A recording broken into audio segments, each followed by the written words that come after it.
High বন্ধুরা, সবাই কেমন আছেন? আশা করি সবাই ভালো থাকবেন। দেখুন, আমার নিজস্ব কাজের ভিডিও। আজকে একটা কাজের ভিডিও দিচ্ছি।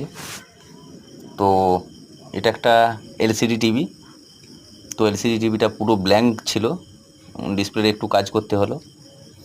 তো ডিসপ্লের কাজ করা হচ্ছে, হয়ে গেছে। এখন ডিসপ্লেটা সেট করা হচ্ছে।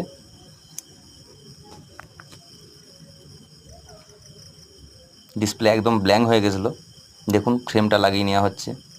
এলসিডি এই রকম এলসিডি টিভিগুলোর ডিসপ্লের কাজ করা খুব সমস্যার ব্যাপার, কারণ সমস্ত কিছুই এদিক ওদিক হয়ে যায়।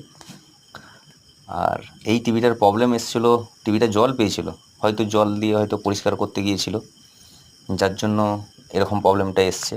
তো বন্ধুরা, আমি সবাইকে জানাবো, এইটাই একটাই সংবাদ জানাবো যে এরকম যাদের এলসিডি এলইডি টিভি আছে তারা কখনোই জল দিয়ে পরিষ্কার করতে যাবেন না, কারণ জল দিয়ে পরিষ্কার করলে প্রবলেম আসবেই আসবে, হয়তো সাথে সাথে না এলেও পরেও আসবে। যার জন্য সবাইকে সাবধান করে দিচ্ছি, এলসিডি এলইডি টিভিতে কখনও জল দিয়ে পরিষ্কার করতে, জল বা কুলিন বা কলিন,